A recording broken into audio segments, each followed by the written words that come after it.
Good morning. It's 7:26 on Tuesday, July 12th. I'm Rachel Morris with a local news update. Cynthia's not alone. We talked to several other people who arrived here at the daycare this morning to the same thing: a locked door, an empty building. To say that the lake level here at Canton Lake is lower than normal is a bit of an understatement. Local folks say they haven't seen the lake this low in over 50 years. Out of 10 codes, only 4 even mentioned social media, and only 1 had an outlined social media policy. At today's hearing, Teddy Mitchell and 7 others pled not guilty to multiple counts of illegal gambling. Among the 8 defendants present were 2 of Mitchell's sons. 10 times faster than people of previous generations. And this is good news for employers. Yesterday, it was confirmed that he was aware of the undocumented spending as a part of his 2010 campaign. This knowledge is what has led to 3 council members now speaking out for Gray's resignation. Still, you can see downed wires, downed trees scattered across people's homes. I've even heard people say, well, I can make a sex slave out of anybody within 72 hours. It's been called a humanitarian crisis of global proportions. But it's closer to home than you think. More than 17,000 people are enslaved in the sex trade every year in the U.S., and this number is growing. Internet sites make advertising a click away for traffickers, and the U.S. Attorney General now considers the sex trade a billion-dollar enterprise with a reusable product. Mark Woodward, spokesman for the Oklahoma Bureau of Narcotics, said now cartels are getting involved. While it's hard to put a number on it, we've been told that the cartels are most likely making more money trafficking humans than they are trafficking narcotics across the United States, and that's very, very alarming.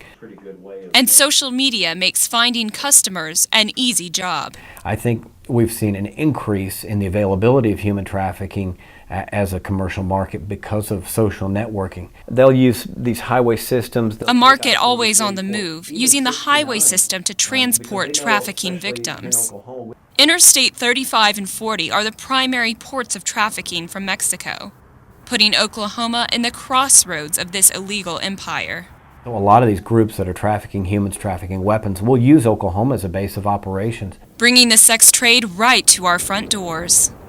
Heather Habcott, president of the International Justice Mission chapter at Oklahoma City University, said most people don't realize this happens here. It happens in Oklahoma, and that is since I've grown up in Oklahoma and never known about it, that really hit home with me. At places like Robinson Street, where 40 people were busted for prostitution. And in Bethany, where police reported finding the body of Karina Saunders, a sex trade victim, found behind a local grocery store in 2011. Her murder was a message. The trafficker said it was a sign and a warning to other victims that if you run, this is what will happen to you. It's not out in the open. Businesses along the street can often act as fronts for the sex trade. And online ads can hide a different meaning, but with the right questions, investigators can shut down these illegal operations. And they're not the only ones fighting back. The Oath Coalition of Oklahoma is using their She's Just 13 campaign to fight trafficking. And a recent Oklahoma House bill defines human trafficking and the actions that make it illegal. Many Oklahoma House members support this legislation and say people need to be educated on the issue.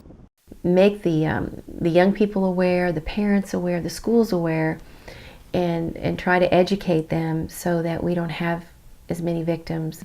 And bring this injustice out of the shadows. For News on the Twos, I'm Rachel Morse. If you was raised out on a farm, it's just relaxing. You're around the animals and you sort of get to be their friends. Neil Beisel farms wheat and cattle in Okeen, Oklahoma, just like his father and his grandfather before him. He says it's just in his blood. I got my hired hand here doing all the work. As a farmer, Beisel knows you can't just rely on good land and hard work. City people don't understand what it takes to farm. You got to have a lot of faith and hope it rains. But with one of the worst droughts the state's seen in 40 years, even hope can dry up. But Beisel said he's fared better than many others. If I don't have a crop, I farm 640 acres. I work outside the house. She's a school teacher. We're not going to starve. But a lot of people aren't that fortunate.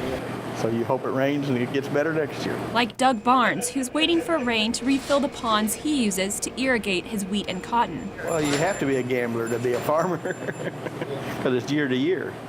Yeah, we work for Mother Nature. Both Barnes and Beisel know nature doesn't always act according to plan. But just 2 hours east in Oklahoma City, their plan had run dry. The city's current dilemma: how to maintain the dwindling water supply for over 1 million consumers. Their solution: to pump more than 9 billion gallons from Canton Lake. That's enough water to fill the Empire State Building 35 times. We know that our release lowered their lake levels quite a bit, and that's unfortunate. We truly do regret that. While Canton Lake is primarily used as a reservoir for Oklahoma City, it also provides water to people around Canton. But even with a recent snowfall, the lake levels are staggering. You can see what was once a boat ramp is nowhere near the current water line. Beisel said he grew up swimming and fishing in Canton Lake, and in 50 years, he has never seen it this low. If it doesn't rain and Oklahoma City needs water out of Canton Lake again, what are they going to do? Clay Pope, executive director of the Oklahoma Association of Conservation Districts, said it's time for officials to crack down on conservation. The time to plan for facing a crisis is before it hits you in the face. With the last tug of water that Oklahoma City took out of Canton Lake, they really drained their bank account. Reagan said the city is aware of this, and not only have officials implemented an odd-even watering program, she said they plan on conserving the remaining water in Canton Lake. We're going to turn to water conservation, whether we have it into the drought or not. It just kind of opened our eyes to what we take for granted. And what some have taken for granted, Beisel and other farmers see daily as an answer to prayer. If you didn't have faith, you couldn't do it. And with so many recent headline shootings going on, it's no wonder that the nation is up in arms over the right to bear arms. Today, News on the Twos and Media OCU have come together to bring the student body an SGA presidential candidate debate. Over the past week, we've asked you to tweet in your questions, and you listened. We will also be taking questions from our live studio audience. I love this part. I absolutely love this part, so I cannot wait to show you this one clip. We've been digging around trying to see the best and worst, but we had help from Jon Stewart on The Daily. We've got Rachel Morse here with us to talk about what new diet trend has got people giving up the gluten. Hi, Rachel. Hey, Jay. Yeah, a lot of people right now, they're giving up gluten-free, going gluten-free, even if they don't have celiac disease. You were interested in social media and what was happening there. Yeah, absolutely. Specifically, who is deciding what we're talking about anymore, this gatekeeper theory. And I've personally noticed over the past year an enormous change in who's setting the agenda for the news.